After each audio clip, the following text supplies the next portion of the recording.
morning. Can you hear me?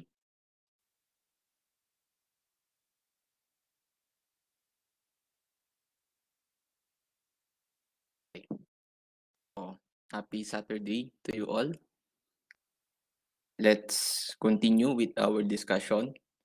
So, for today, we will focus on static pressure variation in compressible fluids. Remember that in our last discussion, we discussed static variation in incompressible fluids. So for today, we will focus on compressible fluids. All right?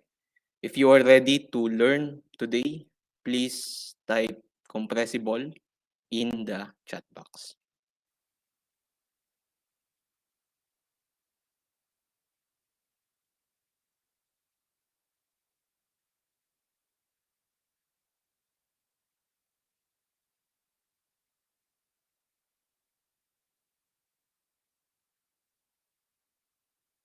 So thank you so much for participating. Let us begin. Okay. So when a fluid is compressible, its specific weight varies with pressure and temperature.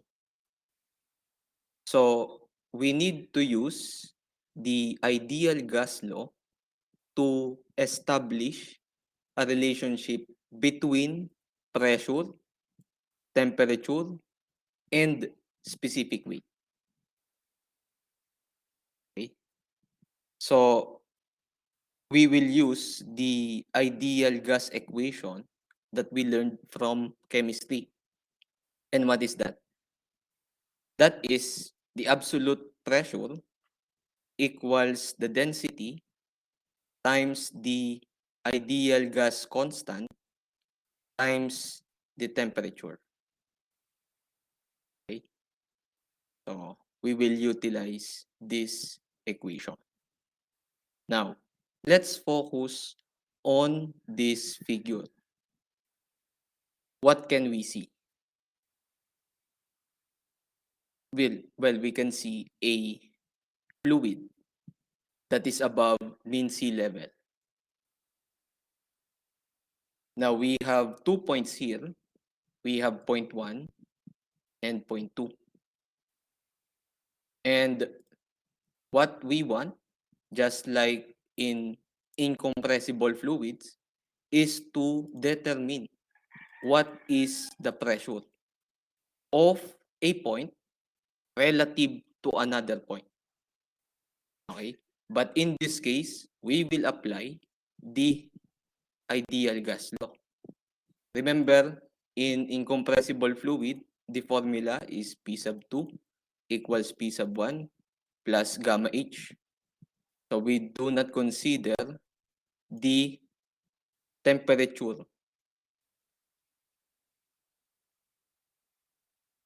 and specific weight. Sorry, we did not consider the temperature in the equation. But in this case, we will. Okay? So say we have 2 points here. So we have point 1 and point 2. So the quantity of the fluid is highlighted in red. So these are the fluid in between these 2 points. We have point 1 and point 2. Higher point is point 1. The lower point is point 2.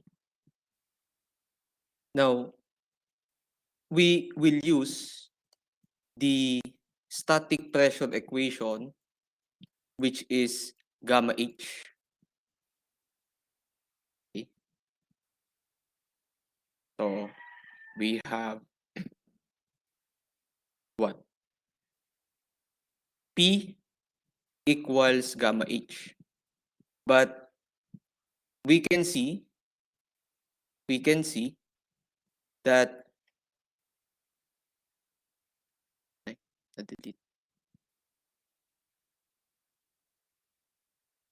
we can see that we need to determine the change in P. So P sub 1 minus P sub 2 is equal to delta P or change in P. Okay? So this is differential P. So differential P is equal to gamma H, wherein H is the difference, okay? The difference between H sub 1 and H sub 2. This is negative, okay? So this will become differential P equals negative gamma times dH. Okay, again, this dH is H sub 1 minus H sub 2. And then this dP, this pertains to P sub 1 minus P sub 2.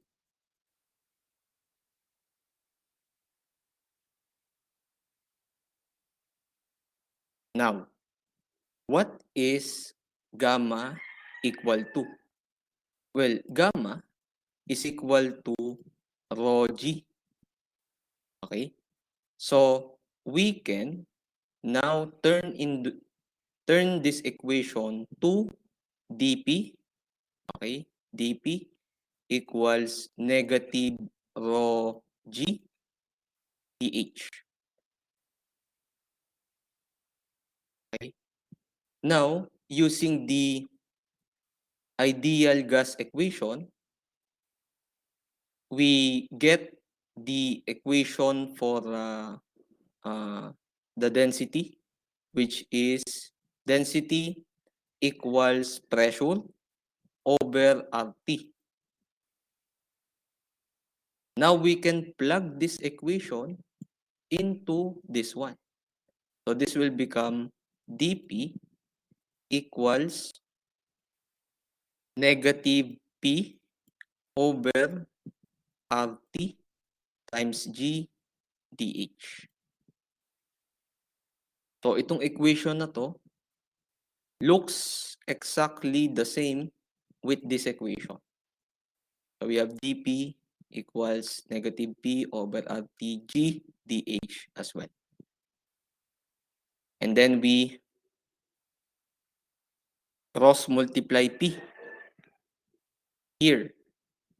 So this will become dP over P. So from here, napunta dito sa denominator, equals negative G. So ito napunta dito, over RT dH. Now this one is integrable. Okay? We can integrate this equation for us to determine the final equation for compressible fluids, which is this one. Okay? So we integrate. What are the limits? The limits for dP over P is P sub 2 to P sub 1. Okay? Because we have here these two pressures. No? So from P sub 2 to P sub 1 equals integral of H sub 2 to H sub 1. The negative G RT dH. Where the temperature is considered constant or isothermal. So meaning it does not change in the fluid. Okay? It just stays the same. No? So that's what we mean when we say isothermal. Okay? So integrating this will give us this equation. So we have natural logarithm P1 minus natural logarithm P2 equals negative GRT H1 minus H2. Okay? So we integrate this DH, it will become this one. And then, simplifying this equation, it will become this one. So we have a natural logarithm quantity P1 over P2 equals negative G over RT times quantity H1 minus H2. Now, this natural logarithm can be transformed into E, okay, or the Euler number. So we can transform this into E, and it will become P1 over P2 equals E raised to negative G over RT times H1 minus H2.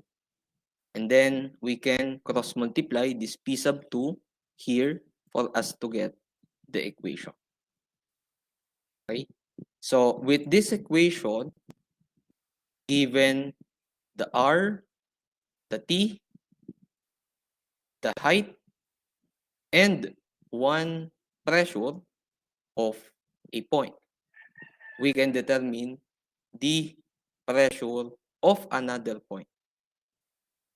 Okay? So this is the equation to remember. So we have P sub 1 equals P sub 2 times E to the negative quantity G over RT times quantity H sub 1 minus H sub 2.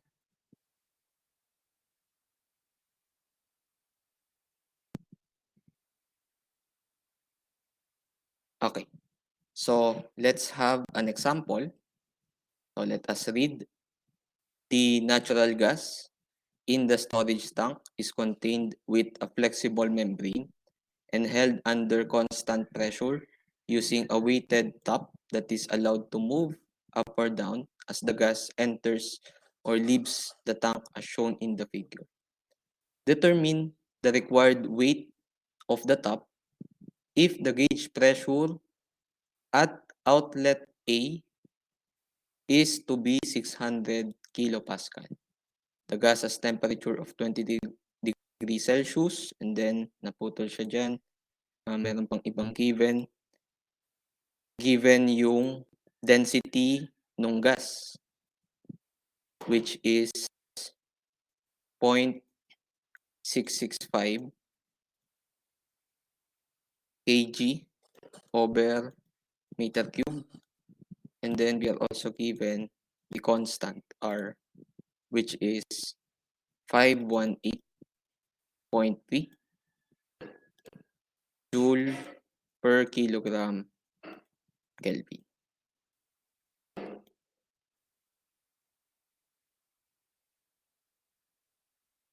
Okay. So we have this given, and then this figure. If we look closely, so ito yung figure natin. Point A is located here in the outlet, and then point B is located here, 30 meters above point A. And then we have the diameter of the cylinder to be 20 meters. Malaki siya. Malaki siyang cylinder. And then ang hinahanap natin is itong weight.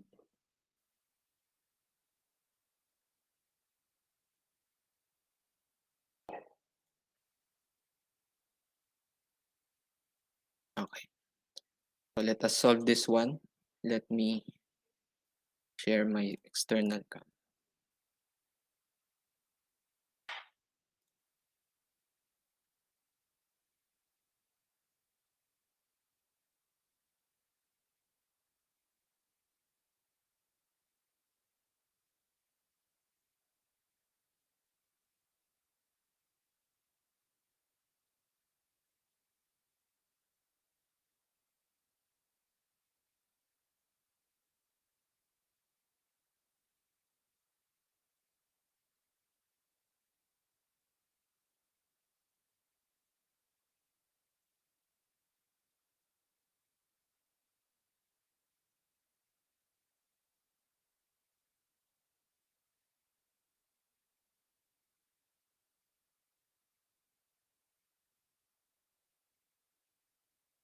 So let's write the given first.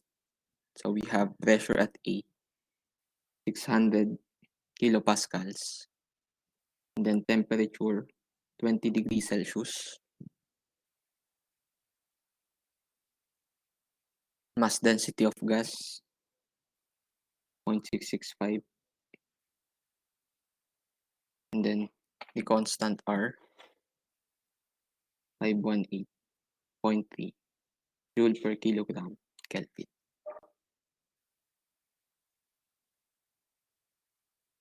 Now, the required is the weight of the container, or sorry, weight of the top.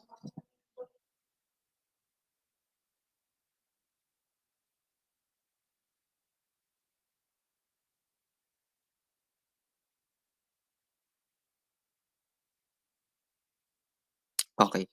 So, number 3, it's not specified if the gas is compressible or incompressible. So, we'll just solve it in, we'll just solve the two. We'll solve the weight, considering that the fluid is compressible.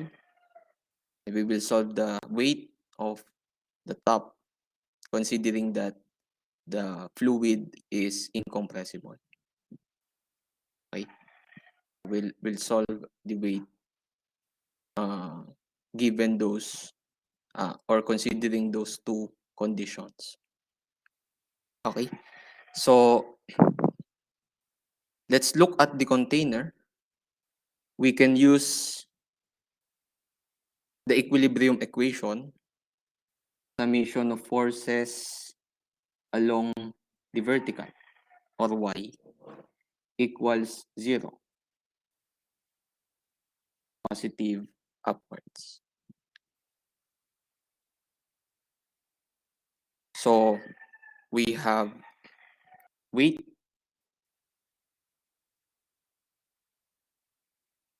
minus the force of the container. Okay? So, sorry, it's baliktad. So, we have negative W plus this force. Okay, let's say this is the force. And this is equal to 0. So, this is our equation. Now, transposing F on the other side, so the equation will become F equals W. But what is F? We can determine that F from the pressure equation. So, pressure equals force over area, right? So, we can cross multiply area on this side. So, force will become pressure times area. So, it will become W equals the pressure at point B. Okay? Kasi yung container nandito sa point na to. So, we have to determine the pressure at this point. Times the area. So, what is the area? We have a circle. When we look at the cross-section, so this is a cylinder, right? So, pag tinignan mo yan, top view, bilog yung container. So, ang kailangan natin is yung area ng circle. Okay? So, we have P sub B times area. Pi over 4 times 20 squared. Saan nanggaling yung 20? Yung 20 is yung diameter nung container. Na diameter din nung top. Okay? So, we have this equation. And we want to determine pressure at B. Now again, we'll solve this considering two conditions. Let us first assume that the gas is incompressible. So, assume incompressible gas. So when we have incompressible gas, the equation that will be used is this one.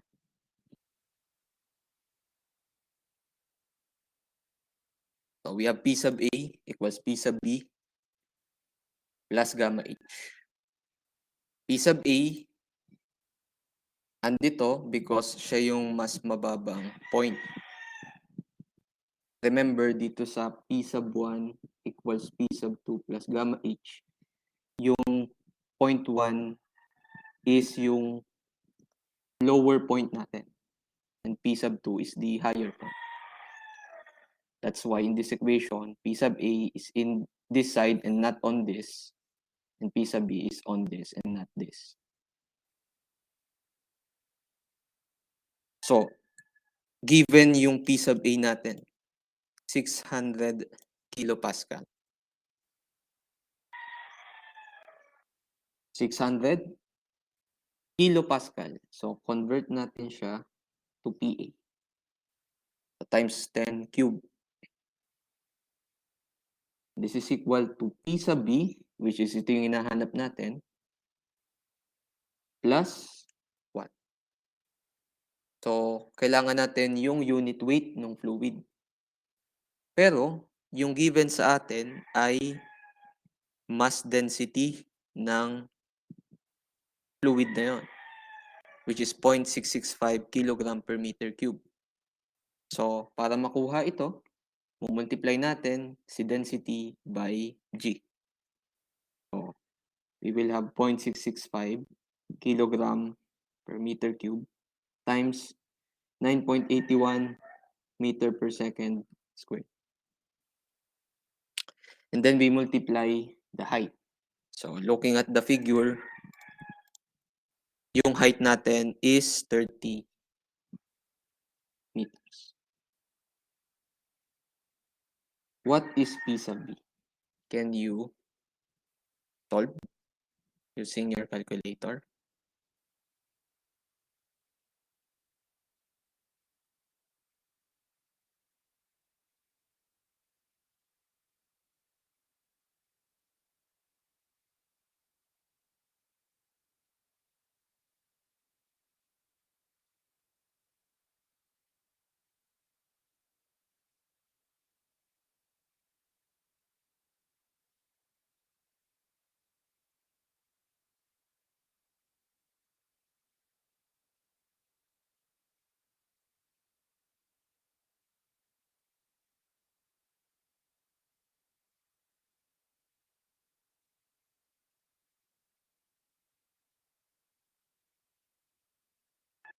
Okay.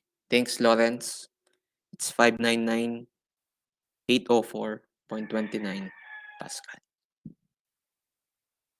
Now that we solve for P sub B, we can substitute it in this equation to determine the weight of the top ng container.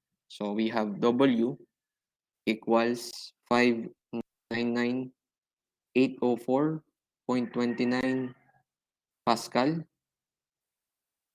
So itong Pascal equal din siya sa Newton per meter squared. So para hindi tayo malito pagka-cancel ng units, sulat natin siya, Newton per meter squared. And then times pi over 4 times 20 meters squared. So makakancel yung square meters. What will be the weight in newtons?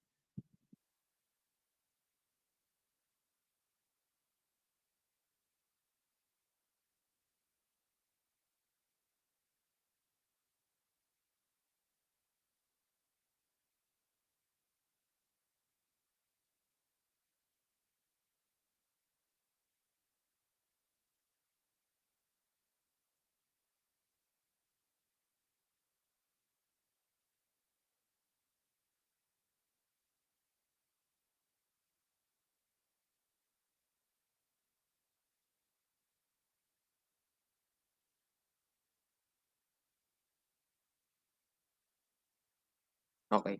So this is the weight in newtons, and converting this to kilonewton, so we divide 1,000.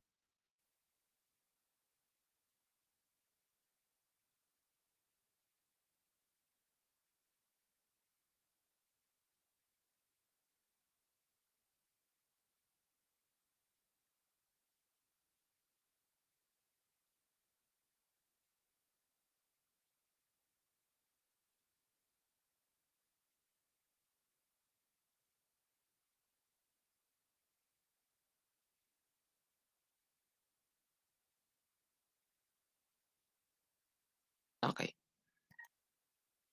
So that's the weight of the top, considering that the gas is incompressible.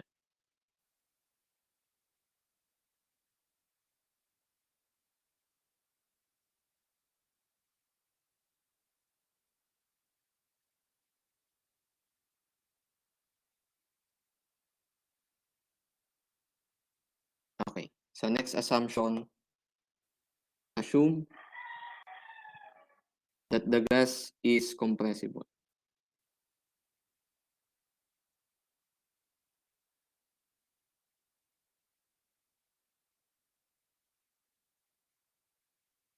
The formula is this. P sub B equals P sub A times E to the negative G of T times H sub 1 minus H sub 2.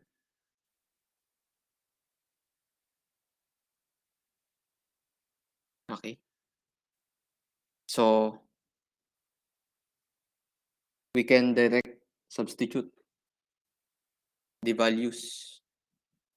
So what is P sub A? P sub A is 600. Now we consider the atmospheric pressure in compressible gas. Okay. So we have 600, and then we will add the atmospheric pressure. Okay.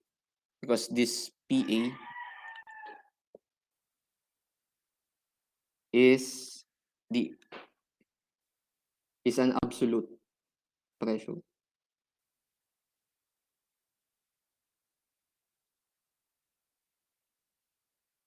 Okay. So we consider atmospheric pressure plus the given pressure. So we have 600 plus 101.325. Standard atmospheric pressure in kilopascal. Okay. Now we can convert this to Pascal because these are both in kPa. So we multiply 10 times, we multiply 10 to the P. Okay. So this is Pascal.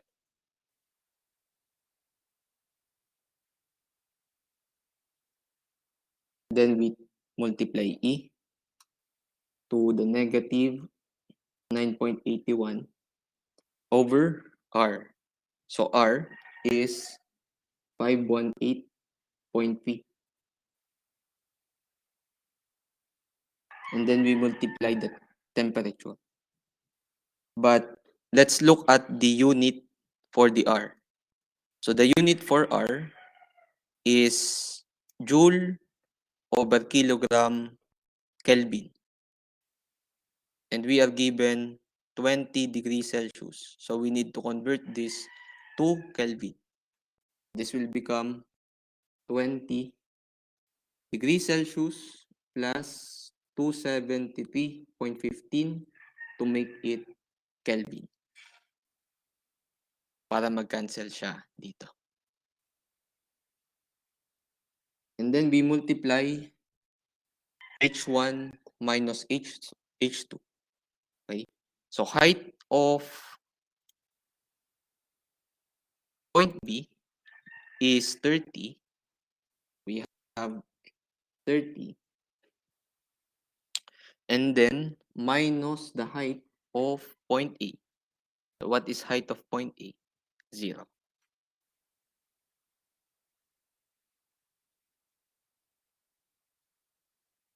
Now, what is the pressure at B considering that the gas is compressible?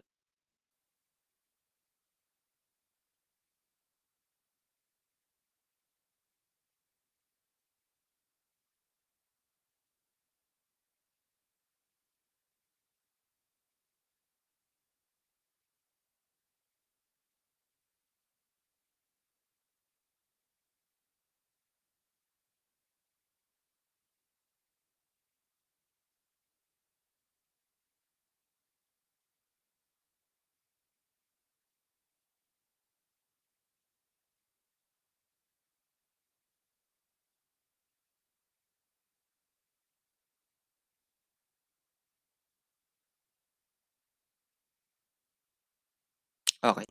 It's equal to 699,967.88. Okay. Thank you, Lawrence. So we already have the pressure at B. We can substitute that to this equation to determine the weight of the tank.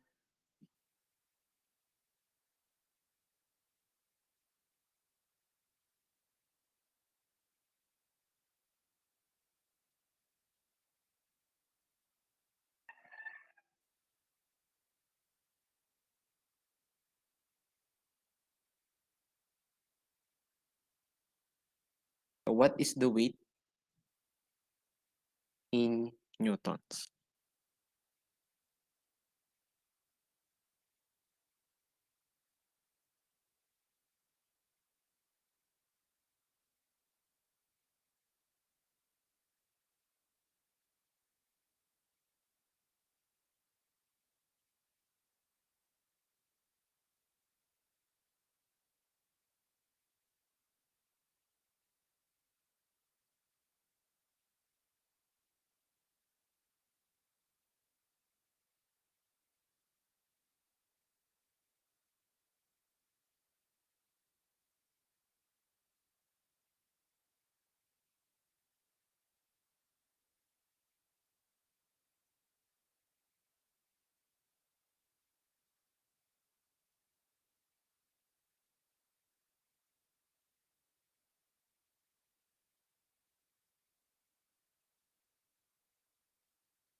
Okay.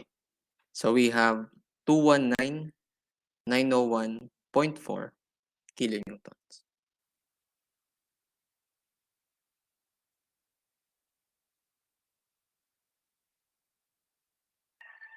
And then last assumption. So the solution also assume that the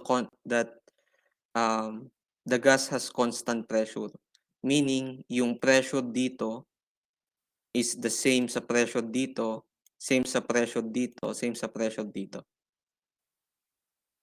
So we have given a pressure at one point, which is at point A, 600 kPa.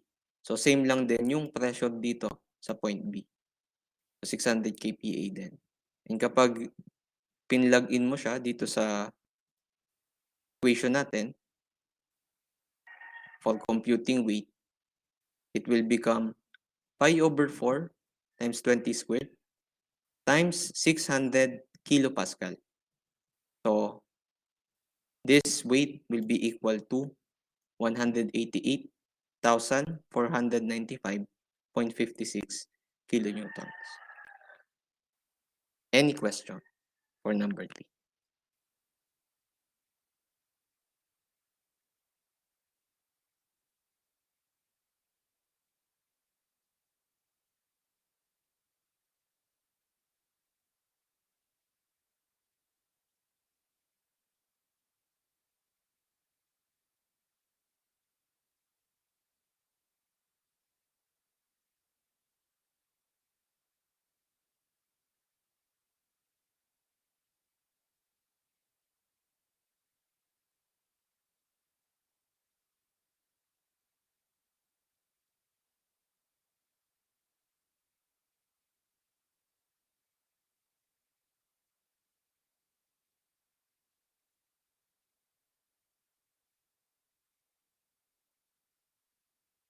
Okay. So number 4, we are given a manometer problem. So what is a manometer? When we say manometer, it is a device that is used to determine the gauge pressure in a liquid. So in this manometer, we are given two liquid.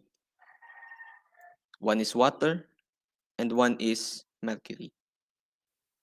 And we have to determine the difference in pressure between the centers A and B of the pipes, which are filled with water and mercury. So we are looking for P sub 1 or P sub B minus P sub A. Okay? Difference in pressure. Now for manometer problems, we use this equation. So P sub 2 equals P sub 1 plus gamma H.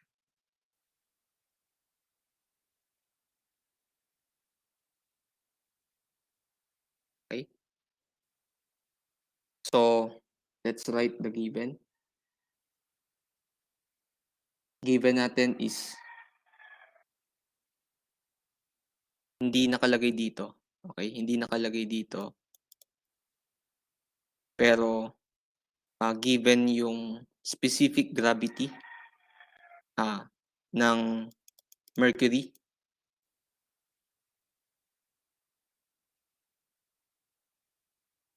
So 13.55. Okay? So hindi lang kita dito sa BBB, no? Pero pag tiningnan niyo siya sa PowerPoint, it's equal to 13.55. Okay? 13.55 specific gravity. And then yung required natin is the difference.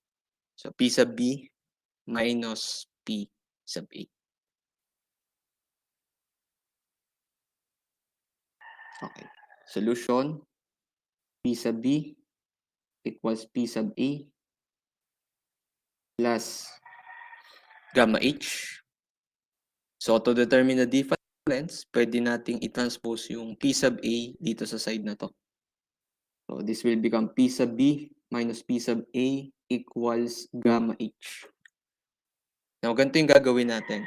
Kapag given tayo ng manometer problem, for this particular figure, okay, i-add natin yung gamma H dito. So, yung gamma H nito, i-add natin. And then, ima-minus natin yung gamma H dito sa side na to. Okay? So, this will become P sub B minus P sub A equals gamma H. Okay? Gamma H of water. So, we have 9,810 Newton per meter cube. That's gamma of water. Times 100 millimeter. Now, we have to convert that millimeter to meter. So, 100 divided by 1,000 is 0.1. Para makancel yung meter. This will become Newton per meter squared. Okay. And then plus what? Mercury. So,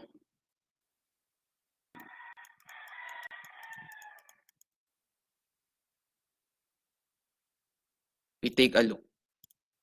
Ano yung gagawin natin dito? So, i-add natin yung pababa,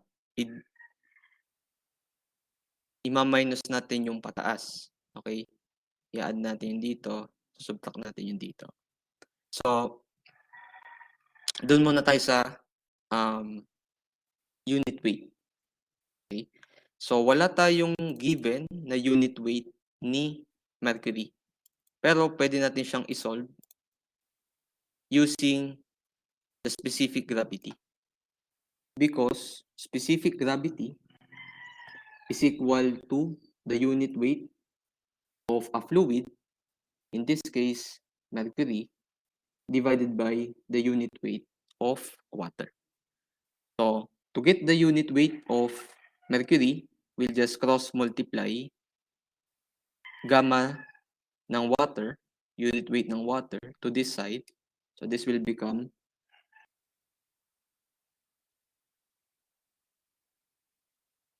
13.55 specific gravity times 9,810 Newton per meter cube.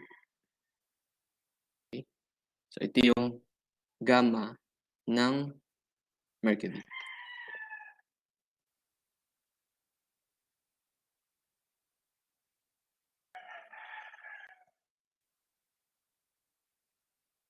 Okay. We just have to determine H. So, yung H natin dito, since wala tayong given na height nito, okay? Yung mercury starting at point C, papunta dito sa baba, wala tayong given. Pwede sana i-multiply natin. Kung given ito, no, let's say this is X, pwede natin gawin is gamma ng Hg times X. Okay, positive yan. And then, isubtract natin yung part na to. Okay, which is gamma Hg times what? We have X minus 0.25 meter. So, pwede yan. Pero, in this case, wala tayong given na height nito, X. So, yung gawin na lang natin is i-determine ito.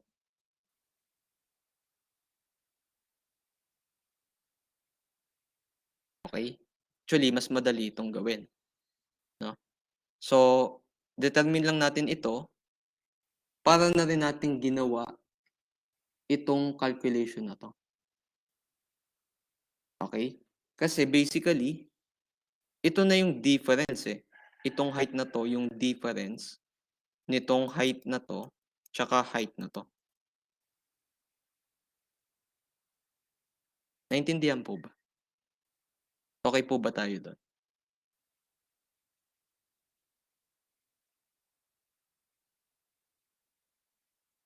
Okay. Thanks, Lawrence. So, kung medyo confusing, pwede nyo naman pong i-replay yung part na to sa recording. Okay. So, we need to determine this H. So, to determine this H, we can get the difference of 250 and 100. So, 250 mm minus 100 mm is equal to what? 150 mm. So, yan yung H na kailangan natin for mercury. Okay? So, 150 mm, converting this to meter, so divide 1,000, it will become 0.15 meter. Okay. And then, meron pa tayong tubig dito. So, again, yung pataas, isusubtract natin. So, this will become minus gamma ng water, which is 9,810 Newton per meter cube, times the height, which is 250 millimeters, also equal to 0.15 25 meter. This will become Newton over meter squared. Okay. Now we can plug this in to our calculator to get the difference of the pressure between point A and point B.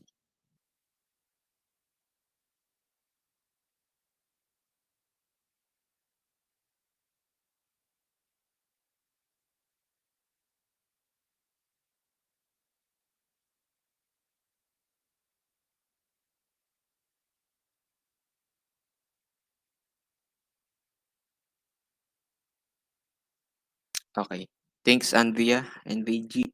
So it's equal to 18,467.33 Newton per meter squared or pascals.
Okay.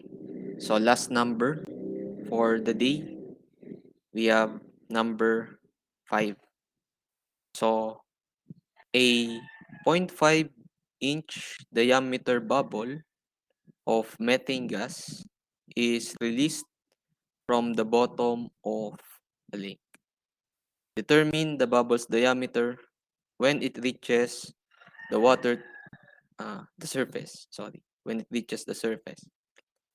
The water temperature is 68 degrees Fahrenheit and the atmospheric pressure is, hindi kita dito, it is 14.7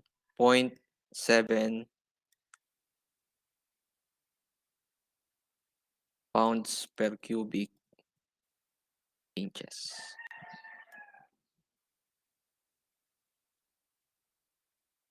So, andito daw yung bubble, nagsimula siya sa bottom ng lake. So, maliit pa lang. And then, as it goes up, lumaki ng lumaki. Now, ang ide-determine natin is yung diameter ni bubble nung na-reach niya yung surface. Ito po yung hinahanap. Okay. So, let us begin by writing the given. Given tayo ng diameter nung bula at the bottom. 0.5 inch. This is at the bottom. And then we're also given the temperature to be 68 degrees Fahrenheit as well as the atmospheric pressure. Pressure ATM equals 14.7 pounds per cubic inches.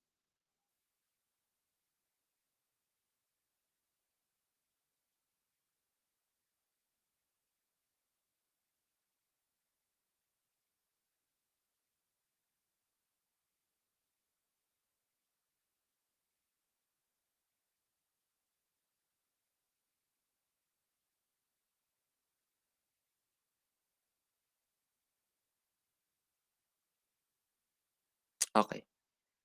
So let's solve this one.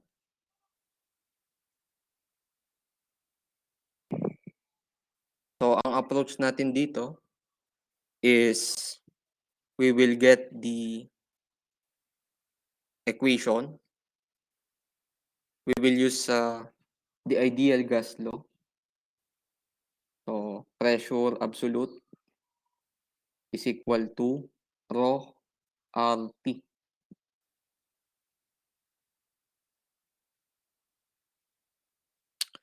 So we will get the equivalent of this equation at the bottom and at the top to get the diameter. Okay. So let's focus on P-abs first. Okay. So we have what? Remember yung equation natin for absolute pressure. Balikan natin.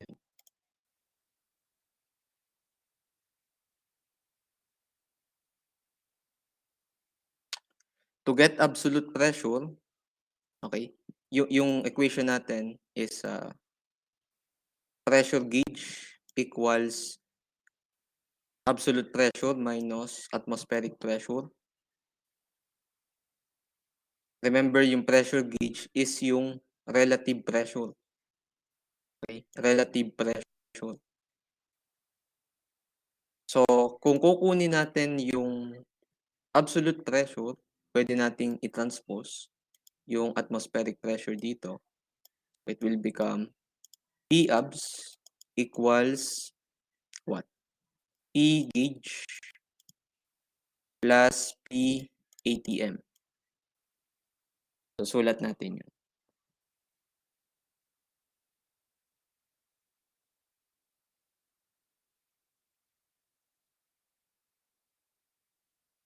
Tapos, balikan natin yung problem.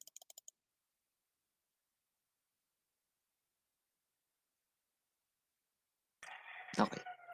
So, given tayo ng atmospheric pressure.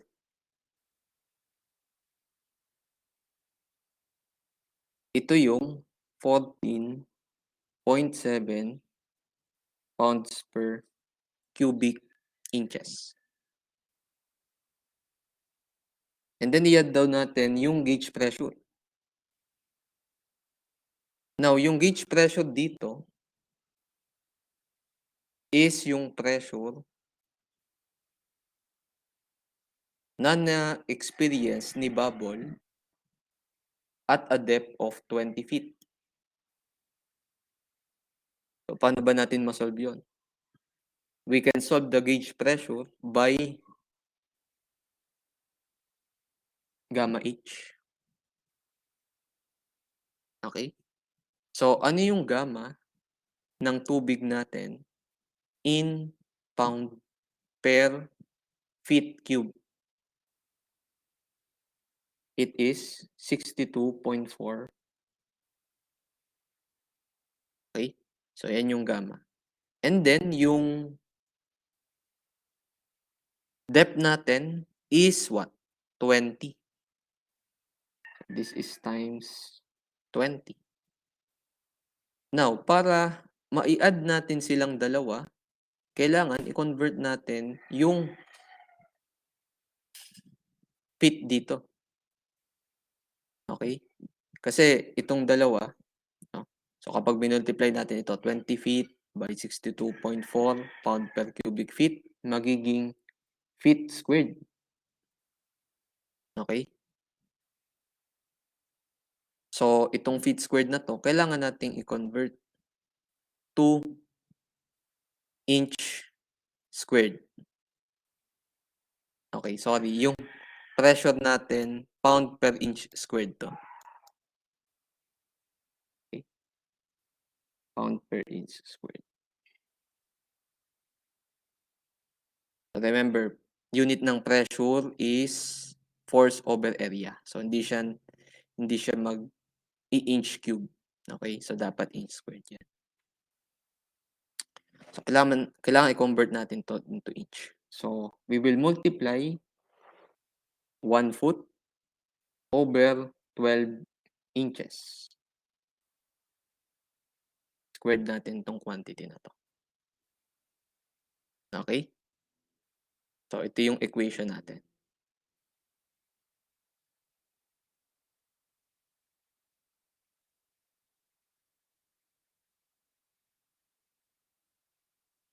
Now, ito yung para dito sa side na to. Okay? We still have to compute or solve for this side. Okay? So, we have rho RT. What is rho? Okay, what is rho? Rho is also equal to mass over volume. So, let us write that.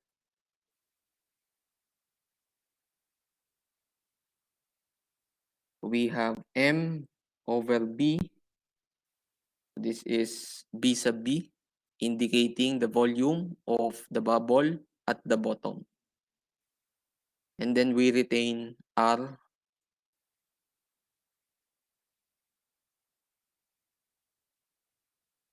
times T. Okay? Wala tayong given na R. Wala tayong given na M. But we can solve for V. Okay? So, T, meron tayong given, pero hindi na din natin yan gagamitin. Okay? So, ang mahalaga sa atin is yung equation na to, no? Yung buong equation. So, makikita natin yan mamaya, no? So, tuloy natin. Yung V sub B, i-cross multiply natin dito. Okay? So, this will become 14.7. So, hindi ko nasasama yung units para hindi nakakalito. So, 14.7 plus 62.4 times 20 times 1 over 12 squared times V sub B. Okay, volume nung bubble at the bottom. This is equal to, ang matitira is MRT. So, we have mass times gas constant times temperature. So, this is the equation. Okay? So, let's call this equation 1.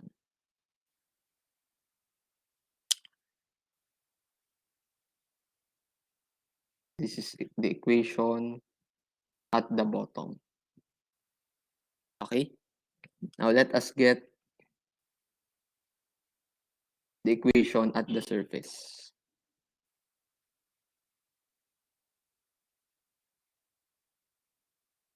Okay? So, balik tayo dito sa equation, no? Dito sa gas law. Absolute pressure is equal to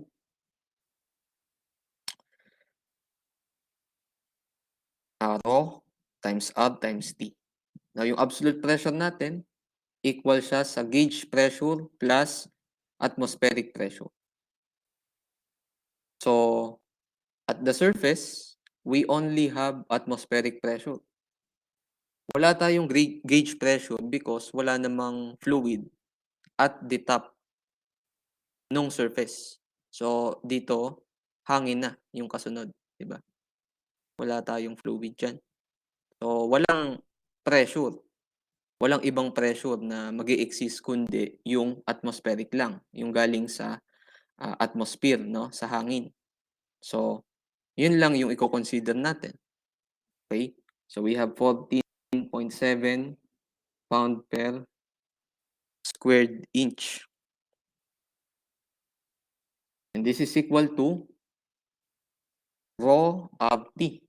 Eh, yung rho natin, equal siya sa M over B. So, we have M over V. Now, yung velocity natin, yung volume natin sa surface, iba. Okay? Kasi kita nga natin dito lumaki. So tatawagin natin siyang V sub S, indicating the volume of the bubble at the surface. And then we still multiply yung R tsaka yung temperature. Now, we can cross-multiply V sub S dito. So, 14.7 pound per inch squared times V sub S equals mRT. Now, yung mass natin, yung gas constant, tsaka yung temperature is the same lang regardless of the depth ng bubble. Okay? So, kahit dito, same lang yung M dyan, yung R, tsaka yung T dun sa bubble dito sa taas, tsaka dito sa baba, o kahit dito sa point na to. So, pwede natin silang i-equate to one another. We can say that this is equal to this. Now, if this is equal to this, then we can say that this is equal to this. Okay? So, if this is equation 2, we can equate 1 to 2. So, this will become 14.7 plus 62.4 times 20 times 1 over 12 squared times the volume of the bubble at the bottom, and then equals 14.7 times the volume of the bubble at the bottom. Okay? So, let me continue on another paper. So, kopyahin natin.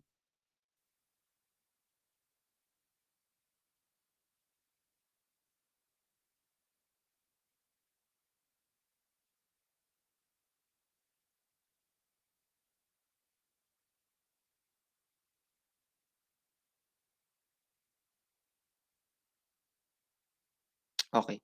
So, ito yung equation natin. Now, we have V sub B and V sub S. So, volume nung bula. So, hinahanap natin yung volume ng bula. Ano ba yung shape ng bula in the first place? Ano po ba yan?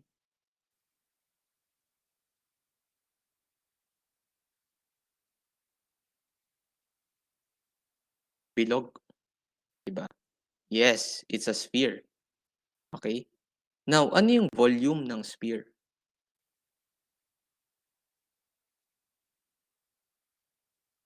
Remember solid mensuration or geometry? Volume of a sphere is equal to 4 over 3 pi times the radius cube. Okay?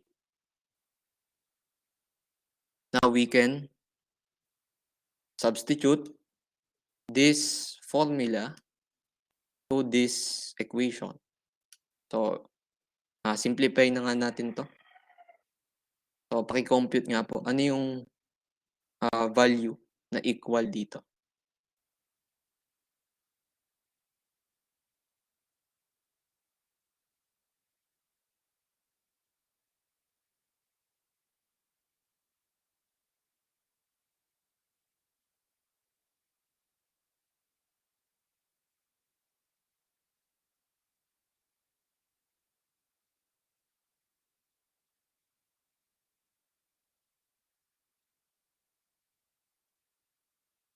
Is it 326.7?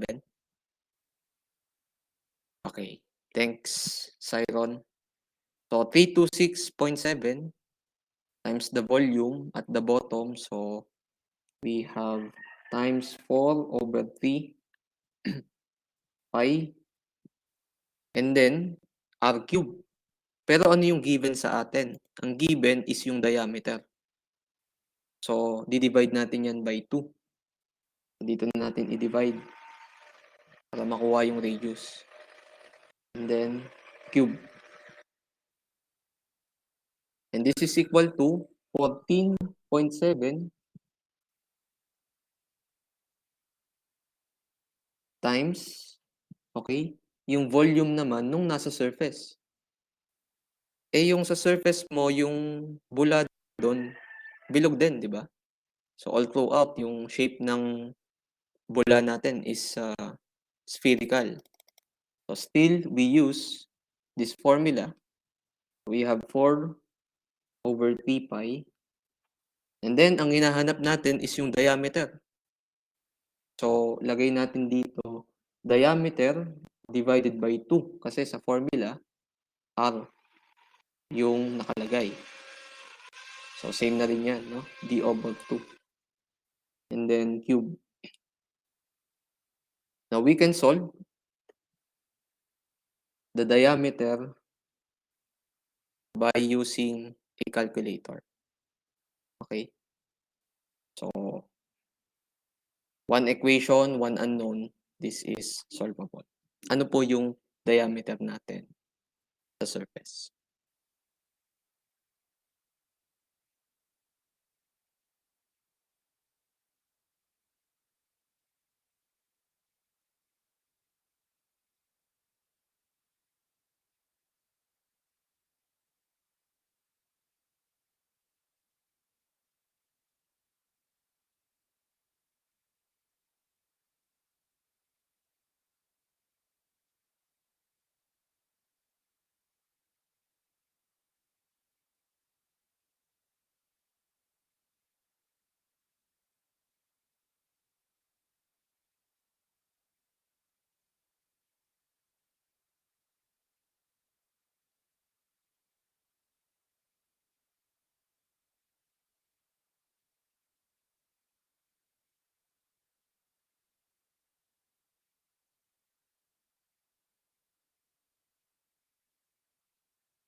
Okay, so may mali tayo.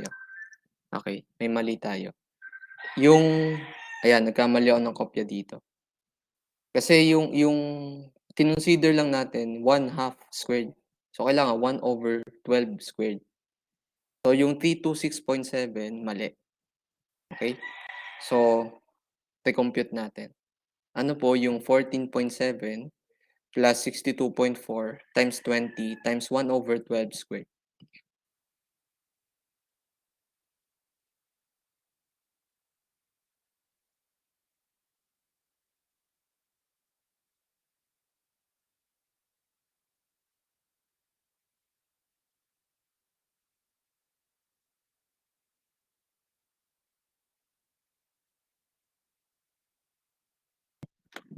Okay. 23.366. Yan. And then, saka natin hanapin yung E.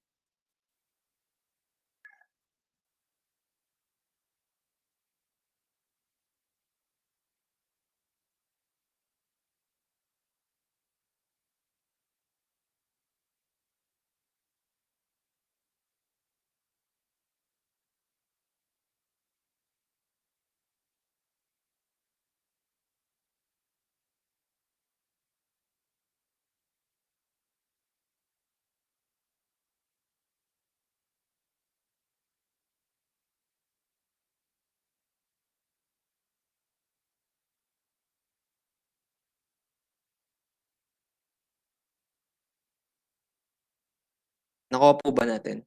0.58 inch.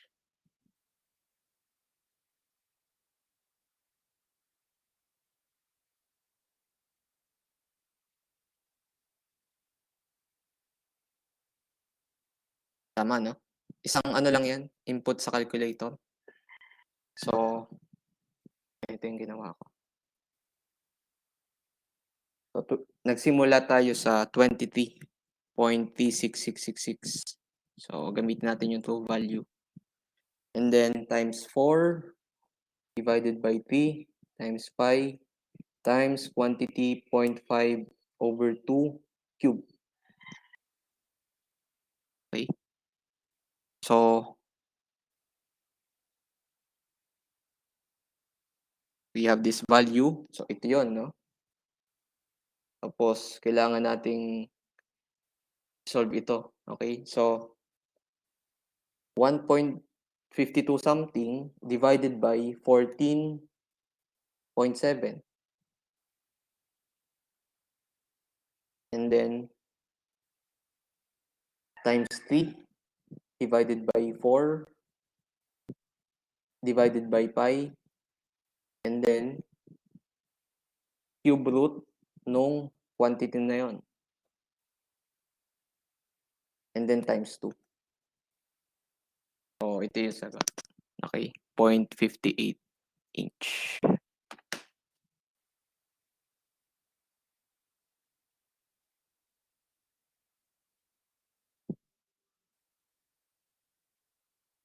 Any questions?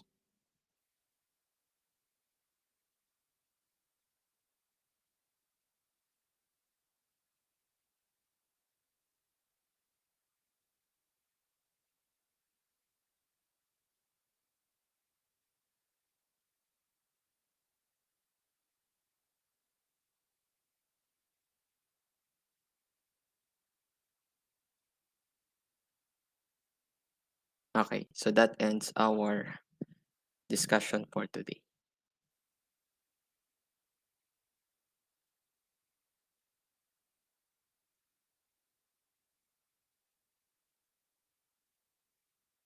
So, the PowerPoint is already published. You can download the file. You can review. The PowerPoint also has the solution. Okay, but if you want to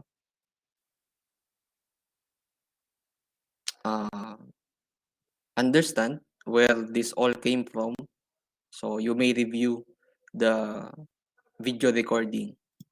Okay, so dito kasi hindi siya, syempre ano lang naman to, solution, so walang explanation behind these calculations, and yung iba basta direkta ng nilagay dito. Okay, tulad nito, so walang explanation. So ayun, you can review the recording. And then I'll also post your quiz. So, quiz 2.1, fluid statics. We have 5 problems. Okay. And ito yung instruction. So, you have to answer the following problems in a clean paper.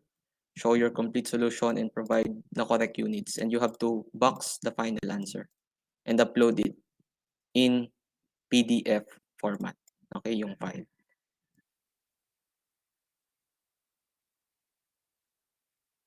So, yung quiz na to, since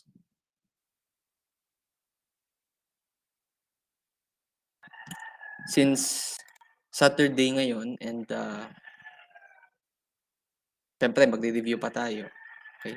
Re-reviewin pa natin yung topic na yon. So, open siya, no?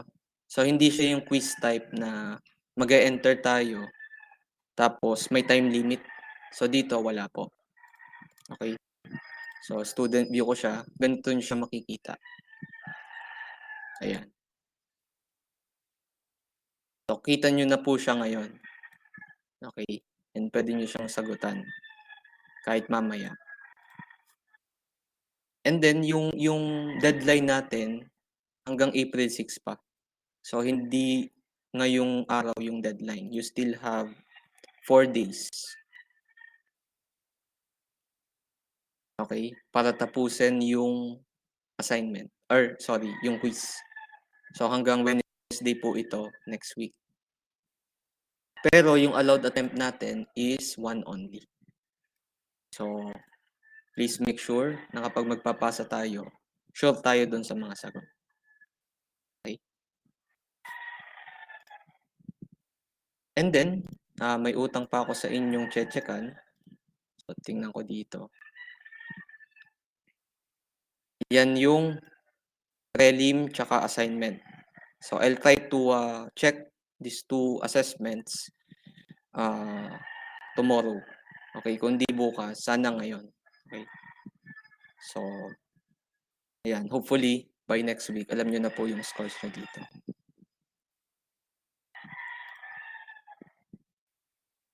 And then, for week number 4, we will start with, or we will discuss hydrostatic force. Okay? So, next week ko na lang din siya i-publish.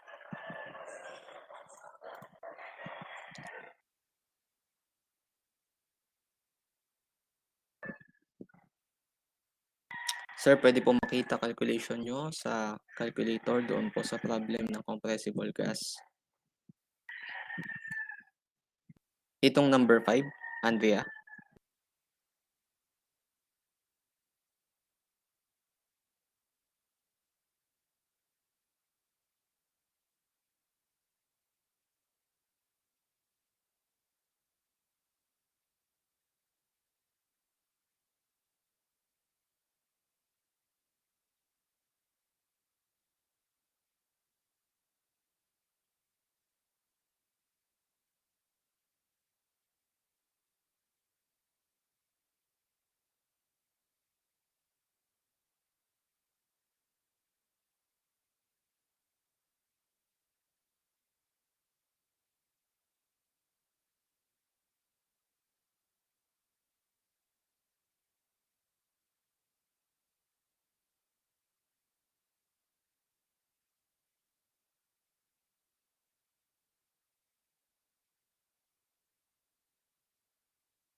Okay. So,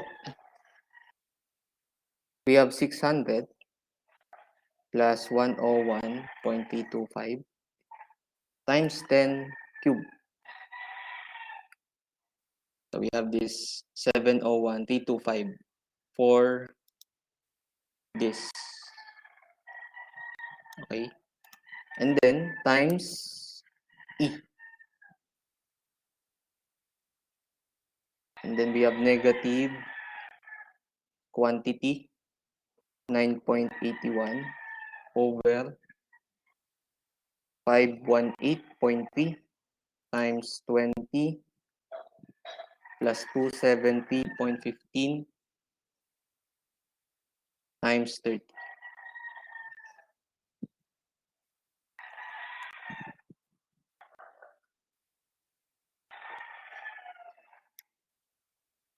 Okay?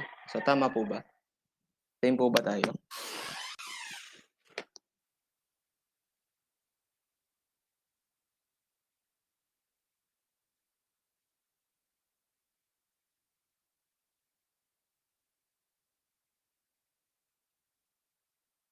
Yes. Yes.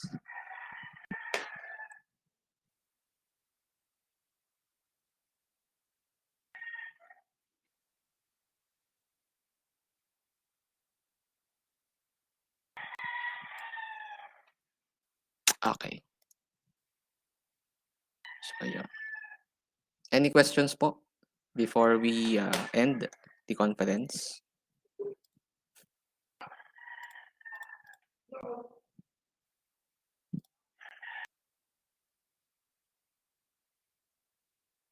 Ay, wait lang. Mag-check pala ako ng attendance para hindi sayang yung pasok natin, di ba?